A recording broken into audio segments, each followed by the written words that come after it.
हस्बुनल्लाहु व निअमल वकील निअमल मौला व निअमन नसीर वफ़व्विज़ु अमरी इलल्लाह इन्नल्लाह बसीरुम बिल इबाद।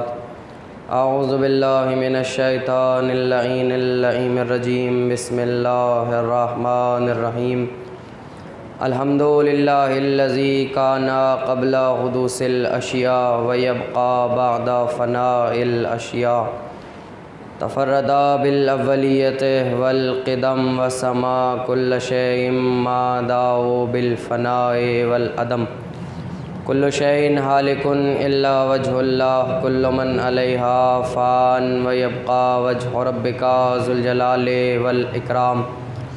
सुम्मा सलातु वस्सलाम व तहिय्यतु वल इकराम अला अशरफिल अंबिया वल मुरसलीन व ख़ातिमिन नबिय्यीन अल मुलक़्क़ब बिताहा व यासीन सय्यदना व नबियना व हबीब क़ुलूबिना व तबीब नुफूसिना व गौसना व ग़ियासना मौलाना अबिल क़ासिम मुहम्मद व अला अहलि बैतिहि अत्तय्यबीन अत्ताहिरीन अल मासूमीन अल मज़लूमीन अल मुंतख़बीन अल मुंतजबीन अल गुर्रिल मयामीन अल्लज़ीना अज़हबल्लाहु अन्हुमुर रिज्सा व तहरहुम तत्हीरा। वल्लानतुद दाइमतुल बाक़ियतुज जारियतुस सारियतु अला आदाइहिम अजमईन मिन लैलिना हाज़ा इला क़ियामि यौमिद्दीन आमीन या रब्बल आलमीन। अम्मा बाद फ़क़द क़ाल अल्लाहु तबारका व तआला फ़ी मुहकमि किताबिहिल मजीद व फ़ुरक़ानिहिल हमीद व क़ौलहुल हक़ बिल हक़। बिस्मिल्लाहिर रहमानिर रहीम। इहदिनस सिरातल मुस्तक़ीम। सलावत पढ़ लीजिए बाबा। हाज़रीन गिरामी मंज़िलत और सामईन ईमान व बसीरत, अरबाब अज़ा और साहिबान फ़हम व ज़का, कुरान मुक़द्दस की आय मुबारका कि जो दर हकीकत एक दुआया कलमा है जिसे हर मोमिन मुसलमान साहिब ईमान साहिब इस्लाम नमाज में अगर दिन में एक मरतबा भी नमाज़ पढ़ता है तो 2 मरतबा इस आयत के फ़िक्रे को तिलावत करता है और खुदावंद आलम से दुआ चाहता है। तर्जुमे 2 करती है उम्मत। एक कहते हैं कि हमें सीधे रास्ता सिराते मुस्तकीम दिखा, और एक तबका वो है कि जो कहता है हमें सीधे रास्ते पर बाकी रख। इहदिना बना है हिदायत से, यानी हमारी हिदायत फरमा। अरबी ज़बान के अंदर हिदायत की दर हकीकत ख़ुद हिदायत की 2 तारीफ़ें आती हैं। एक इराअतुत तरीक़ यानी रास्ता दिखा देना, एक ईसाल इलल मतलूब यानी मंजिल तक पहुँचा देना। ये हिदायत की 2 तारीफ़ें हैं जो हिदायत की डेफिनेशन अरबी ग्रामर के एतबार से हैं। यानी हिदायत चूँकि अरबी का लफ्ज़ है तो हिदायत की 2 तारीफ़ें हैं। मसलन इराअतुत तरीक़ यानी दूर से रास्ता दिखाना, जैसे कोई बाहर मेन रोड पे आके मस्जिद इमाम अली नक़ील इस्लाम का पता मालूम करे और कोई वहीं से खड़ा होकर कह दे कि देखो ये जो गली जा रही है इस गली में चले जाएं आप और इस हाथ पे मसलन मस्जिद है। तो इस हिदायत को अरबी में कहा जाता है इराअतुत तरीक़ यानी दूर से रास्ता दिखाना। एक हिदायत है ईसाल इलल मतलूब, यानी कोई शख्स रोड पे खड़ा हुआ मस्जिद की तलाश में हो और कोई साहब वहाँ मौजूद उससे कहें कि तुम्हें मस्जिद जाना है, वो कहे मुझे मस्जिद में जाना है, तो वो दूर से रास्ता न बताएं बल्कि उसका हाथ पकड़ के मस्जिद इमाम अली नकी के दरवाज़े पे लाएं और ला के छोड़ दें और ला के कहें देखो ये मस्जिद है। इस हिदायत को अरबी में कहते हैं ईसाल इलल मतलूब। हिदायत के 2 रास्ते हैं, एक मंजिल दिखाना, एक मंजिल पे पहुँचाना। तो खुदावंद आलम ने हिदायत के किसी गोशे को तन्हा नहीं रखा। अल्लाह ने क्या कहने खुदा की ज़ात के, खुदा ने दोनों तरीक़ों से हिदायत की। कुरान के ज़रिए रास्ता दिखाया, अहले बैत के ज़रिए मंजिल पे पहुँचाया। अल्लाह अल्लाह ने दोनों तरीक़े से हिदायत की, अहले बैत के ज़रिए मंजिल पे पहुँचाया। अब अच्छा खुशानसीब है उन अफराद के कि जो दुनिया में हादियों को तलाश करते हैं। अब अपना अपना मुक़द्दर है, कोई तो यहीं बैठ के कह देता है क़यामत होगी, महशर होगा, जन्नत होगी, दोज़ख होगा, हिसाब होगा, किताब होगा, सिरात होगा, पुल होगा, मुनकिर होंगे, नकीर होगी, कब्र होगा, सवाल होंगे, जवाब होंगे। मगर खुशानसीब उन अफराद के जिनका हादी ये कहता है जन्नत में मैं मिलूँगा, कौसर पे मैं मिलूँगा, सिरात पे मैं मिलूँगा। खुशानसीब उन अफराद के कि जिनका हादी ये कहता है कि आ जाना, कब्र में अली मिलेगा, सिरात पे अली मिलेगा।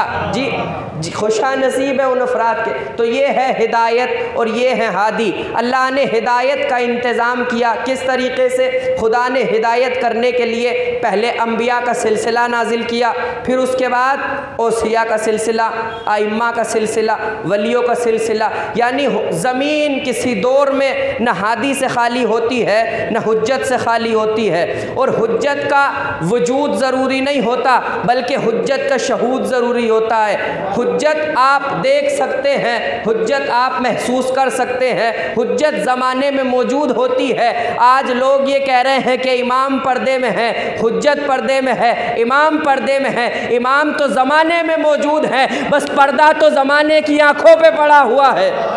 इमाम आज भी मौजूद हैं। तो अल्लाह ने पहले नबियों की इंतज़ाम किया, नबियों का सिलसिला रखा जिसमें तमाम अंबिया आए और तरह तरह से नबियों की आजमाइश की।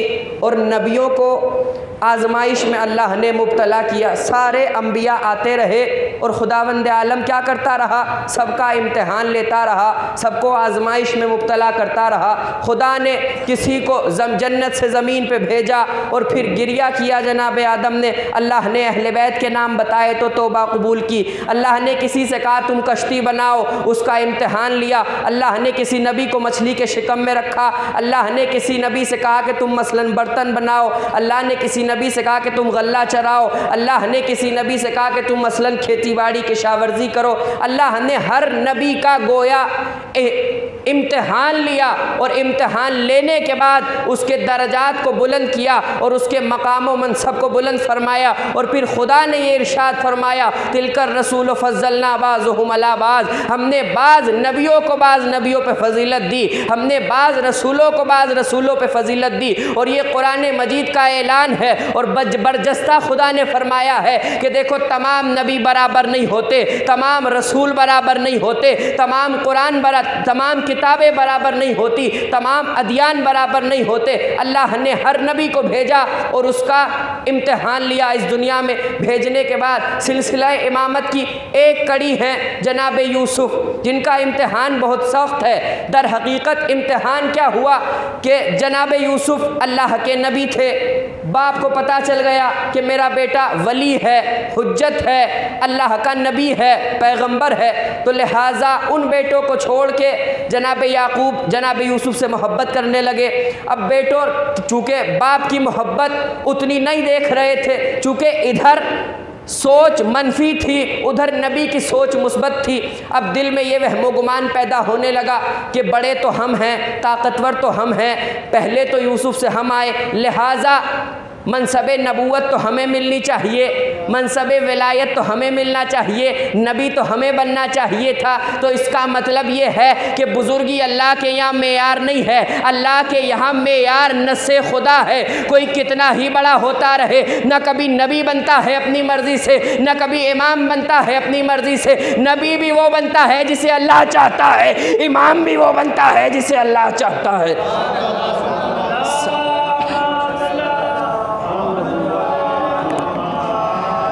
नबी भी वो बनेगा जिसे खुदा चाहेगा और इमाम भी वो बनेगा जिसे खुदा चाहेगा। अब बेटों के दिल में खलिश पैदा होने लगी कि किसी तरीके से जनाब यूसुफ को रास्ते से हटाया जाए ताकि बाप की मोहब्बत और चाहत और मनसब नबूवत हमें मिल जाए। अब उन्होंने क्या प्रोपेगेंडा बनाया, आप सबका सुना हुआ वाक़या है और जहनों में मौजूद है। बस मुझे चंद एक नुकात की तरफ इशारा करना है। उन्होंने प्रोग्राम ये बनाया कि हम यूसुफ को बाबा की नज़रों से दूर कर देंगे, बाबा की नज़रों से दूर ले जाएंगे और यूसुफ को कत्ल कर देंगे। बाज़ ने कत्ल का मंसूबा बनाया और बाज़ कत्ल का इरादा नहीं रखते थे, चाहते थे कि यूसुफ़ को यहाँ से बाबा के सामने से ले जाए। लिहाजा सब आए नबी की खिदमत में और आके कहा, या नबी अल्लाह, ए बाबा जान, हम चाहते हैं कि अपने भाई यूसुफ़ को अपने साथ चरागा ले जाएं, चूँकि गल्लाबानी इनका पेशा था, भेड़ बकरियां चराया करते थे। हम चाहते हैं कि यूसुफ़ को अपने साथ ले जाएं। अब एक मर्तबा चूँकि याकूब नबी थे, नबी वो होता है जो फितरत जानता है, जो मंसूबे जानता है, जो जहनीतें जानता है। जनाब याकूब ने कहा कि अभी यूसुफ़ छोटा है। एक सलावत पढ़िए बाबा से।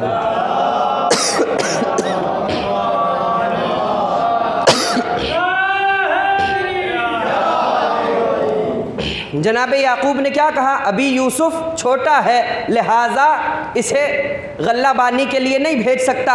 मगर चूँकि इसरार किया, बाबा जान आप यूसुफ़ को अपने पास रखते हैं, हम भी तो छोटे थे कि जब हम भेड़े चराने जाया करते थे, आपको हम पर एतबार नहीं है। अब एक मर्तबा अल्लाह के नबी ने कहा, ठीक है यूसुफ़ को ले जाओ, मगर पहले का यूसुफ़ मेरे साथ हुजरे में आओ। एक मर्तबा जनाब यूसुफ़ का हाथ पकड़ा। अब चूँकि जानते हैं नबी कि बेटा जुदा हो रहा है, यूसुफ़ का हाथ पकड़ा। जनाब याकूब ने एक संदूक खोला, उसमें से एक पैराहन निकाला जो जनाब यूसुफ़ के कदो कामत से बहुत बड़ा था, और निकाल के कहते हैं, यूसुफ़ जानते हो ये क्या है? का बाबा क्या चीज़ है? का बेटा ये जन्नत का पैराहन है जो मेरे दादा इब्राहीम के लिए आया था, उसके बाद मेरे बाबा इसहाक को मिला चूँकि वो उनके जानशीन थे, उनके बाद मुझे मिला चूँकि मैं उनका जानशीन हूँ, और आज से ये तुम्हारा है इसलिए कि तुम मेरे जानशीन हो। जनाब यूसुफ़ ने देखा, हाथों को जोड़ा, बाबा ये पैराहन तो मेरी कदो कामत से बहुत बड़ा है, ये पैराहन तो मुझसे बहुत बड़ा है, ये पैराहन तो मेरे साइज से बड़ा है। एक मर्तबा जनाब याकूब ने कहा, बेटा इसे पहनो तो सही, ये जन्नत का पैराहन है, जो इसे पहनता है उसके कदो कामत का हो जाता है। अब सुनिएगा, पैराहन था जनाब यूसुफ़ से बहुत बड़ा, मगर हो गया जनाब यूसुफ़ के साइज का। जब पूछा किस लिए हो गया, कि ये जन्नत का पैराहन था। आज ज़माना एतराज़ करता है, फातिमा की एक चादर में हसन कैसे आ गए, हुसैन कैसे आ गए, अली कैसे आ गए। तो मुझे कहने दीजिए, जब जन्नत के पैराहन का ये आलम है तो मलका जन्नत की चादर का क्या आलम होगा? जब ये जन्नत का पैराहन, ये तो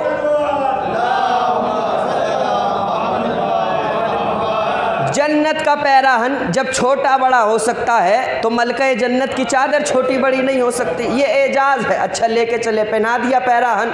अब लेके चले भाई किसे, जनाब यूसुफ़ को। क्या चाहते हैं कि बाबा की नज़रों से दूर कर दे, अल्लाह का जानशीन न बनने दें। मगर जिसे अल्लाह रखे उसे कौन चखे, मिसल मौजूद है। अच्छा तो जनाब यूसुफ़ को ले गए, बहुत ज़दोकूब किया, और मारने के बाद तय ये पाया कि जो बड़ा भाई था उनका यहूदा, वो चाहता था कि जनाब यूसुफ़ को कत्ल कर दे। मगर एक और भाई जिसका नाम तारीख़ लावी बताती है, उसने वो माने हुआ और कहा, तय तो ये पाया था कि हम यूसुफ़ को अलहदा कर देंगे, कत्ल का मंसूबा बनाने का इरादा नहीं था। लिहाजा तय ये पाया कि जनाब यूसुफ़ को एक कुएं में डाल दिया जाए ताकि कोई कारवान उधर से गुजरे और जनाब यूसुफ़ को निकाल के ले जाए। अच्छा फिर यहूदा ने साजिश की, जनाब यूसुफ़ को उस कुएं में डाला कि जिसका पानी सारे गुजरने वाले जानते थे खारा है, इंसान तो दूर जानवर भी उसका पानी नहीं पीते थे। कुएं में डाल दिया जनाब यूसुफ़ को। उधर से एक कारवान आया, मालिक इब्ने ज़ार नामी शख्स का, ये भी ज़ाहिरन जनाब इब्राहीम की नस्ल से था, ये काफ़िले का सालार था। कारवान लेके चला। अच्छा उस वक्त कारवान चलते थे तो जानवरों को साथ लिया जाता था, घोड़े, ऊँट, गधे, खच्चर सब लेके जा रहे थे। अब एक मर्तबा जैसे ही इस कुएं का रास्ता आया, जैसे मसलन रास्ता तो इधर था मिस्र का और ये कुआं इस तरफ था, अब हुआ ये कि सारे जानवर उधर मुड़ने के बजाय इधर मुड़ने लगे। मालिकों ने चाहा जानवरों को इस तरफ ले जाएं, मारते थे मगर जानवर नहीं जाते थे, मारा जाता था मगर जानवर नहीं जाते थे। बिला आखिर हुआ ये कि सारे जानवर आए और कुएं का तवाफ़ करने लगे। उस कुएं में जिसमें अल्लाह का नबी था उसका तवाफ़ करने लगे। तो मुझे कहने दीजिए, जानवर थे मगर जानते थे जब नबी मुसीबत में हो छोड़ के नहीं जाते। जानवर थे मगर जानते थे जब नबी मुसीबत में हो तो छोड़ के नहीं जाते, लिहाजा सारे जानवर उस कुएं का तवाफ़ करने लगे। अब जब कुएं का तवाफ़ हुआ तो लोगों ने कहा क्यों ना इस कुएं से पानी पी लिया जाए। तो मालिक इब्न ज़ार ने कहा नहीं, इसका पानी खारा है, बहुत शोर है, तल्ख है, लिहाजा जानवरों के पीने के काबिल भी नहीं है। लोगों ने इसरार किया, हो सकता है कोई आज जानवर पी ले, इंसान तो नहीं पिएंगे। अच्छा, जब जनाब यूसुफ को इस कुएं में डाला गया, कुआं चूँकि गहरा था, और जब कुएं में जनाब यूसुफ को डाला जा रहा था तो तारीख़ ये बताती है कुएं में क्या होता है, पानी की फितरत क्या है, ज़िंदा इंसान को डुबो देना और मुर्दा इंसान को ऊपर ले आना, ये पानी की फितरत है। जब ज़िंदा गिरता है तो पानी नीचे खींचता है, और जब मर जाता है तो पानी ऊपर ले आता है। जब जनाब यूसुफ को कुएं में डाला गया तो तारीख़ ये बताती है कि कुएं की तह से एक पत्थर बुलंद हुआ, उस पे जनाब यूसुफ के कदम आए, वो पत्थर पानी पे तैरने लगा। पत्थर की फितरत भी पानी में डूब जाना है, पत्थर की फितरत भी पानी में गर्क हो जाना है, पत्थर की फितरत पानी पे तैरना नहीं है। पत्थर पानी पे तैरा क्यों? इसलिए कि यह आम पत्थर नहीं रहा, इस पे जनाब यूसुफ के कदम आ गए थे। तो अब जो सवाल करते हैं पानी पे मुसल्ला कैसे बिछेगा, अमा जिस पत्थर पे यूसुफ के कदम आ जाए, जब वो तैरता है जिस पे फ़ख्रे यूसुफ के कदम आ जाए, जिस मुसल्ले पे फ़ख्रे यूसुफ के कदम आ जाएं तो वो नहीं तैरेगा। लिहाजा पत्थर तैरने लगा पानी पे। इन्होंने डोल डाला और चाहा कि पानी निकाले, पानी निकाला तो अब जो पिया तो पीने के बाद सबने यही कहा जैसा मीठा पानी ये है ऐसा तो आज तक नहीं पिया गया, जैसा पानी ये है ऐसा तो आज तक नहीं पिया, जैसी चाशनी इस पानी में है ऐसा पानी तो आज तक नहीं पिया। तुम तो कह रहे थे इसे पानी खारा है। मालिक इब्न ज़ार ने कहा मैं खुदा की कसम खाता हूँ, मैं यहाँ से बहुत मर्तबा गुजरा हूँ, इस कुएं का पानी बहुत खारा था और दर हकीकत उस कुएं का पानी खारा था, लेकिन जैसे ही नबी के कदम आए खारा पानी मीठे पानी में बदल गया, खारा पानी शीरी पानी में बदल गया। तो मुझे कहने दीजिए जब यूसुफ के कदमों का ये आलम है कि खारा पानी मीठा हो जाए, तो जो हुसैन जिस मिट्टी पे कदम रख दे अगर वो खाके शिफा बन जाए तो ताज्जुब कैसा। जब यूसुफ का ये आलम है कि जिस पानी पे यूसुफ कदम रख दे वो खारे से मीठा हो जाए, तो अगर हुसैन किसी मिट्टी पे कदम रख दें और वो खाके शिफा बन जाए तो उसमें ताज्जुब कैसा। लिहाजा हुआ ये कि जनाब यूसुफ कुएं में डाल दिए गए और एक मर्तबा अब जनाब यूसुफ कुएं में मौजूद हैं, अल्लाह से मुनाजात कर रहे हैं, राज़ो नियाज कर रहे हैं। चूँकि नबी हैं, अभी यूसुफ 10 साल 8-10 साल से ज़्यादा का सिन नहीं मिलता, बहुत इख्तलाफ के बावजूद 10 साल से ज़्यादा जनाब यूसुफ का सिन नहीं है। हुआ क्या, और रिवायत ये कहती है कि जनाब यूसुफ के ऊपर अल्लाह का फरिश्ता नाजिल हुआ और कहा यूसुफ परेशान क्यों हो, ए यूसुफ घबराते क्यों हो। कहा मुझे इस कुएं के अंधेरे से डर लग रहा है, मुझे इस कुएं की तन्हाई से खौफ आ रहा है, मैं क्या करूं जो मुझे निजात मिल जाए। कहा यूसुफ निजात तो तुम्हारे हाथों में है, ज़रा अपने हाथों की उंगलियों पर गौर करो, तुम्हारे उंगलियों की तादाद कितनी है। कहा मेरी उंगलियों की तादाद है 5। कहा बताओ उनमें जोड़ कितने हैं। कहा उनमें जोड़ है 14। कहा बस यही तो निजात का वसीला है, जब भी मुश्किल में आ जाओ या 5 को पुकारो या 14 को पुकारो। सलावत पढ़ लीजिए बावाज़ बोलो। ए यूसुफ ये तो निजात का वसीला है, जब भी मुश्किल में गिरफ्तार हो जाओ या 5 को पुकारो या 14 को पुकारो। लिहाजा जनाब यूसुफ ने पुकारना शुरू किया और अहले बैत के सदक़े में जनाब यूसुफ को कुएं से निजात मिली कि नहीं मिली। जनाब यूसुफ को डोल डाला मालिक इब्न ज़ार ने, फरिश्ता वही आया, आने के बाद कहा यूसुफ इस डोल में बैठ जाओ। जनाब यूसुफ डोल में बैठ गए। अब जो बाहर निकाला गया तो लोग हैरत ज़दा हो गए, चूँकि खूबसूरती का ये आलम था। एक मर्तबा लोगों ने कहना शुरू किया ये बच्चा तो नहीं लगता, ऐसा लगता है कोई अल्लाह का फरिश्ता है, ऐसा लगता है कोई नेक फरिश्ता है, ऐसा लगता है ये किसी और दुनिया की मखलूक है। लोगों ने पूछा तुम कौन हो। लिहाजा कारवान वाले साथ लेके चलने लगे। रास्ते में एक शख्स बीमार हुआ, जनाब यूसुफ आए, उसको हाथ लगाया, उसको शिफा मिल गई।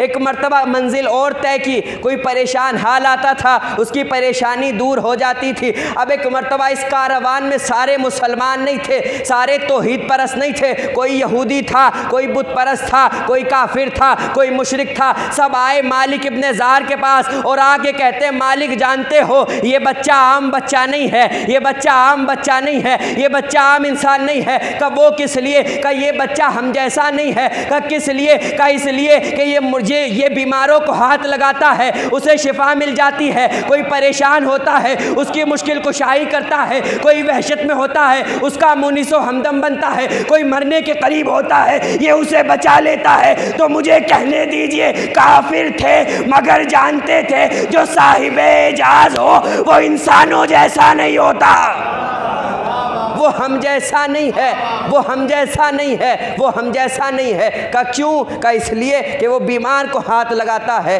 तो उसे शिफा मिल जाती है। जी वो कोई परेशान हाल उसके पास आता है तो ये उसका दिल शाद कर देता है। लीजिए, जनाब यूसुफ को बेच दिया गया और जनाब यूसुफ मिस्र के बाज़ार में बिक गए। कहने का मकसद और हदफ ये था कि अहले बैत के सदक़े में इंसानों की नहीं बल्कि नबियों की मुश्किल कुशाई होती है। अहले बैत के सदक़े में नबियों की मुश्किल कुशाई होती है। अली इंसानों का नहीं बल्कि अली नबियों का मुश्किल कुशा है। जनाब यूसुफ को कुएं से किसने बचाया? अली ने बचाया। और नबी ने फरमाया है, या अली नसरत कुल्ल नबिय्यन सिर्रन, ए अली तूने छुप के हर नबी की मदद की।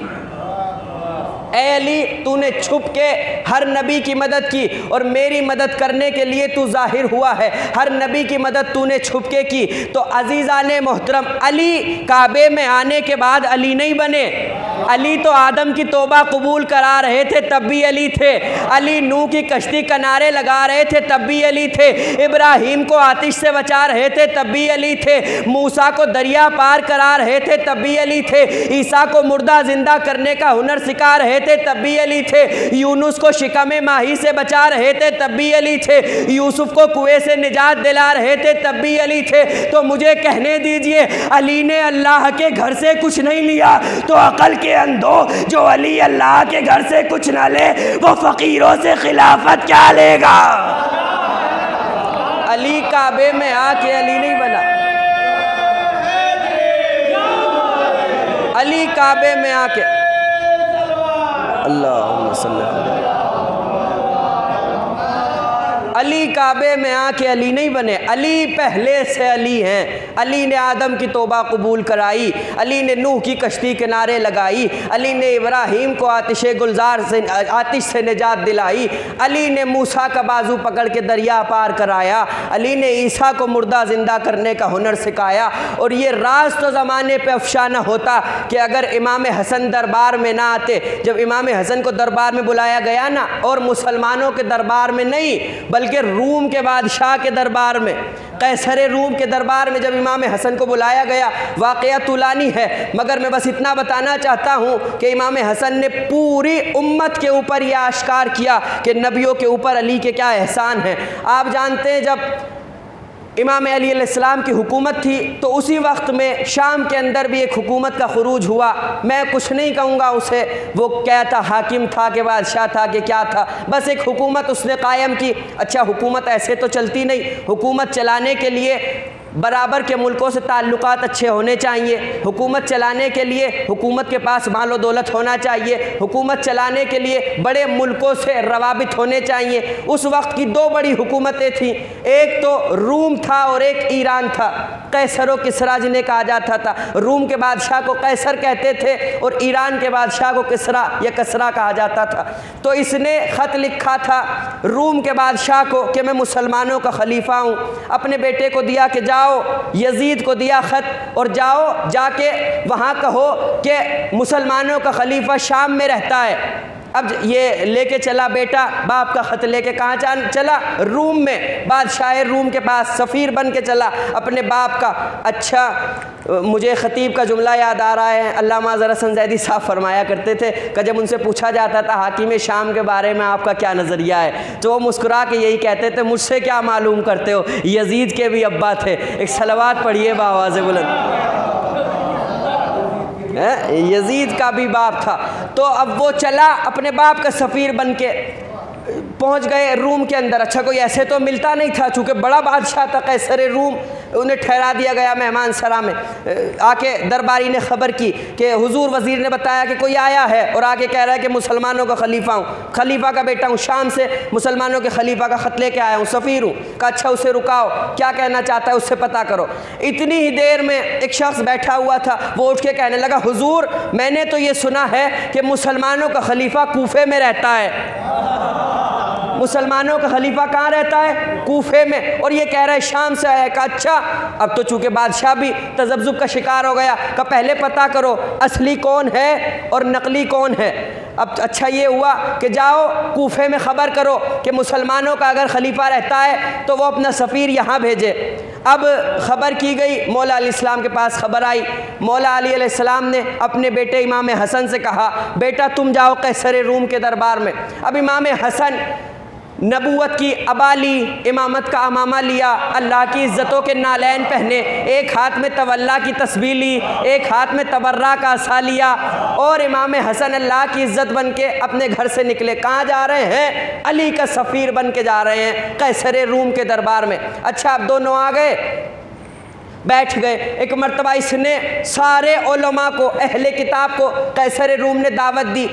सबको, जो तौरात वाले हैं वो तौरात लेके आएँ, जो ज़बूर वाले हैं वो ज़बूर लेके आएँ, जो इंजील वाले हैं वो इंजील लेके आएँ, जो कुरान वाले हैं वो कुरान लेके आएँ। और लाने के बाद मुझे अल्लाह के वलियों की सिफ़ात बताएँ, अपनी किताबों से अल्लाह के औलिया की सिफ़ात बताएं। सब लोग दरबार में आ गए, सब ने सिफ़तें बताईं। और एक मर्तबा उसने दोनों के खतूत लिए, जो शाम से आया था उसका भी ख़त लिया और जो मौला अलैहिस्सलाम ने इमाम हसन को भेजा था उनका भी ख़त लिया। कहा अब तुम ऐसा करो कि इन दोनों के हुलिये और हालात इन दोनों कागज़ों में लिखे हुए हैं, तुम्हें जो भी सच्चा लगे उस पर दस्तखत कर देना, जो भी सच्चा लगे असली दिखाई दे उस पर दस्तखत कर देना। सब ने दस्तखत कर दिए। अब बादशाह को सच्चाई मालूम हो गई। अच्छा तय ये पाया, बादशाह ने कहा कौन सच्चा है कौन झूठा है ये दरबार में नहीं बताया जाएगा, कल पूरी आवाम के सामने बाज़ार में दरबार सजाया जाएगा और वहाँ पे ऐलान किया जाएगा कि मुसलमानों का सच्चा खलीफा कौन है, शाम वाला है या कूफे वाला है। अब लीजिए कल का इंतज़ार होने लगा, लोगों की धड़कनें तेज़ होने लगी। पता नहीं कल क्या होगा, पता नहीं सच्चा कौन है, शाम वाला सच्चा है या कूफे वाला सच्चा है। अब लोगों की धड़कनें बढ़ी। लीजिए कल का दिन आया, इंतज़ार ख़त्म हुआ, अब दरबार लगाया गया। एक मर्तबा बादशाह ने इशारा किया गुलामों को, हबशी गुलाम उठे और एक लकड़ी का संदूक, पहले लकड़ी के संदूक होते थे उनमें पहिए लगे होते थे, उस संदूक को धकेलते हुए बादशाह के पास लाए। कैसर रूम ने जो शाम से आया था इसे कहा उठो, उसका हाथ पकड़ा और पकड़ने के बाद संदूक खोला। उस संदूक में 313 तस्वीरें थी और पूछा बताओ ये किसकी तस्वीर है। एक मर्तबा ये घूम के कहने लगा मैं तो नहीं जानता ये किसकी तस्वीरें हैं। कहा हो सकता है तुम्हारे बाप को पता हो। तो कहने लगा अगर उसे पता होता तो मुझे बता के भेजता, अगर मुझे पता होता तो बता के भेजा जाता। अच्छा इससे बड़ा लायक बेटा कौन होगा। भरे दरबार के अंदर अपनी भी जहालत का ऐलान किया, अपने बाप की जहालत का भी ऐलान कर दिया। अगर उसे पता होता तो मुझे बता के भेजता। अच्छा अब तय ये पाया कि चलो तुम्हें नहीं पता तो बैठ जाओ, फैसला तो हो गया कि सच्चा कौन है झूठा कौन है। अब इमाम हसन की खिदमत में आया, एक तस्वीर निकाली, मौला मैं जानता हूँ कि सच्चे आप हैं मगर सबको बता दीजिए कि सच्चे आप हैं। इमाम ने कहा मैं नहीं बताऊँगा, इमाम ने कहा मैं नहीं बताऊँगा। अब लोग परेशान, न उसने बताया न इसने बताया, न ये बता रहा है न वो बता रहा है, न शाम वाला कुछ कहता है न कूफे वाला कुछ कहता है। आखिर सच्चा कौन है झूठा कौन है। इमाम ने मुस्कुरा के कहा ये एक तो मैं बता दूंगा, बाकी की 312 कौन बताएगा। बाकी की जो 312 है वो कौन बताएगा? कहा अच्छा आप ये भी जानते हैं उसमें 312 और हैं। इमाम ने कहा सारी तस्वीरें लगाई जाए। अब दरबार में तस्वीरें लगाई गई। इमाम ने इसका हाथ पकड़ा और इशारा करके कहा देखो ये आदम सफ़ीउल्लाह हैं, ये नूह नबीउल्लाह हैं, ये इब्राहीम खलीलुल्लाह हैं, ये मूसा कलीमुल्लाह हैं, ये ईसा रूहुल्लाह हैं। एक मर्तबा भरे दरबार में जब इमाम ने नबियों की तस्वीरों की निशानदेही की, का लोगों पहचान गए सच्चा कौन है झूठा कौन है। इमाम ने कहा अभी तो नाम बताए हैं, अभी तो इनसे सुनो हमारे रिश्ते क्या हैं। कहा इनसे तुम्हारा रिश्ता क्या है? कहा सुनो इसकी तौबा कबूल कराई मेरे बाप ने, इसकी कश्ती बचाई मेरे बाप ने, इसे आग से बचाया मेरे बाप ने, इसे दरिया पार कराया मेरे बाप ने, इसे मुर्दा जिंदा करने का हुनर सिखाया मेरे बाप ने। बस बादशाह ने कदम पकड़े और झूम के कहता है लोगों अब तो पहचानो, जब बेटा ऐसा है बाप कैसा होगा। जब बेटा ऐसा है तो फिर बाप कैसा होगा।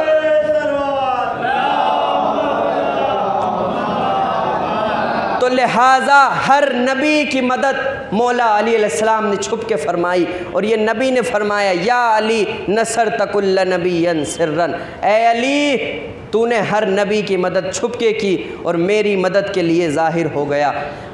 अज़ीज़ान मोहतरम, और आज भी मुश्किल कुशाई कायनात में अगर कोई कर सकता है तो वो मौला अली अलैहिस्सलाम की ज़ात है, वो अहले बैत कराम की ज़ात है कि जब भी ज़माने ने मदद चाही अहले बैत ने बढ़ के मदद की।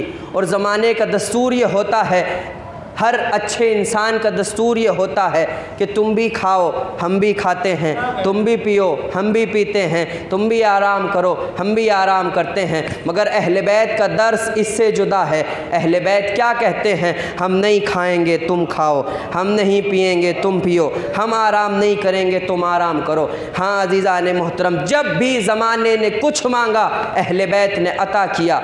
मगर किताबें और रिवायतें ये बताती हैं जब अहले बैत ने मांगा अहले बैत को कुछ न दिया गया। कुछ चीज़ें अहले बैत ने उम्मत से मांगी हैं मगर उम्मत ने अहले बैत को नहीं दी। फ़ातिमा ने अहले बैत से, फ़ातिमा ने उम्मत से फ़िदक मांगा, उम्मत ने देने से इनकार कर दिया। अली ने उम्मत से तख्त खिलाफत मांगा, उम्मत ने देने से इनकार कर दिया।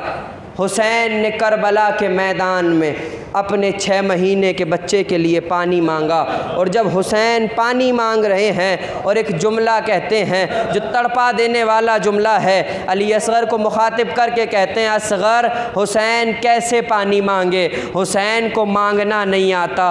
इसलिए कि कभी सोचिएगा जो हमेशा अता करता रहा हो अगर वो किसी के सामने सवाली बने तो क्या गुज़रती है उसके ऊपर। हाँ जानते हो उम्मत ने दिया ज़रूर है मगर उम्मत ने कैसे दिया और उम्मत ने क्या दिया। जिस दरबार में और बाज़ार में अहले हरम दाखिल होते थे मुनादी निदा देता था नबी की बेटियां आ रही हैं, उम्मत छतों पे चढ़ जाती थी, कोई पत्थर मारता था, कोई खोलता हुआ पानी डालता था और कोई सदक़े की खजूरें फेंकता था। ज़ैनब तड़प के यही कहती थी नहनो बिनाते रसूलिल्लाह इन्ना सदक़ता अलैना हराम, हम नबी की बेटियां हैं, अरे सदका हमारे ऊपर हराम है। अजरो को मलज़हरा। हाँ ज़ादारो, जनाब ज़ैनब यही फरमाती थी अरे मुसलमानों हम नबी की बेटियां हैं, हमारे रसूल हैं। हाँ ज़ादारो, अहले बैत को फिराया गया, दरबारों और बाज़ारों में अहले बैत को फिराया गया। अज़ादारो जानते हैं आप, बस जनाब सकीना का आज मुख्तसर मसाइब पढ़ूँगा इसलिए कि जनाब सकीना की शहादत की तारीख़ है। आप जानते हैं कि जनाब सकीना जब भी रोई हैं तो जनाब सकीना 2 चीज़ें याद करके बहुत रोती थी। एक तो बाबा की करबला याद करके रोती थी और एक मदीना याद करके रोया करती थी। आप जानते हो ज़ादारो, जब शाम का वक्त आता था तो जनाब सकीना दरे ज़िंदान पे बैठ जाया करती थी और आसमान की तरफ देख के फरमाती थी ए भैया ये परिंदे कहाँ जा रहे हैं। सैयद सज्जाद कहते थे सकीना ये अपने घरों को जा रहे हैं। बस लिपट के एक जुमला कहती थी ए सज्जाद हम मदीना कब जाएंगे। अजरुकुम अला ज़हरा, ए भैया सज्जाद हम मदीना कब जाएंगे? हाज़ादारो, जनाब सकीना दो चीज़ें याद करती थी, मगर दो मकामात ऐसे हैं जहाँ पे सब बीबियों ने जनाब सकीना को याद किया है। जानते हो कौन से मकामात हैं? पहला मकाम कि जब अहले हरम को रिहाई मिली और जनाब ज़ैनब ने कहा यजीद से कहो हम एक हुजरे में हुसैन का मातम करेंगे। मातम हुआ, मजलिस हुई, जनाब ज़ैनब ने कहा सैयद सज्जाद ज़रा यजीद से कहो हमारे लुटे हुए तबर्रुकात भेजे।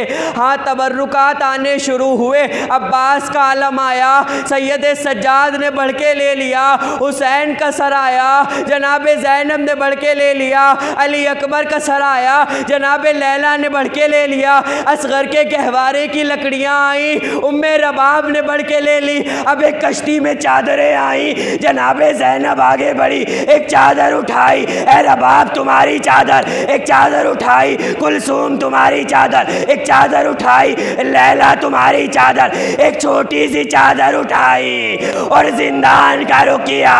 ए सकीना तुझे पर्दे का बड़ा ख्याल था, ए मेरी बच्ची। अजरुकुम अला ज़हरा हाज़ादारो। और दूसरा मकाम जानते हो कौन सा है? दूसरा मकाम वो है कि जब अहले हरम रिहा हो के मदीने की तरफ जाने लगे तो जनाब ज़ैनब और सैयद सज्जाद ने एक एक बीबी को बढ़ के सवार किया। और जब सवार करते हैं तो जनाब ज़ैनब पूछती है सज्जाद अरे सारी बीबियाँ सवार हो गई मगर रबाब नज़र नहीं आती, ऐ सैयद सज्जाद रबाब कहाँ है? बस सैयद सज्जाद फुफी का हाथ पकड़ा और जिंदाने शाम में आए। क्या देखते हैं? कब्रे सकीना है और रबाब लिपटी हुई है। ए सकीना हम मदीना जा रहे हैं, ए मेरी बच्ची।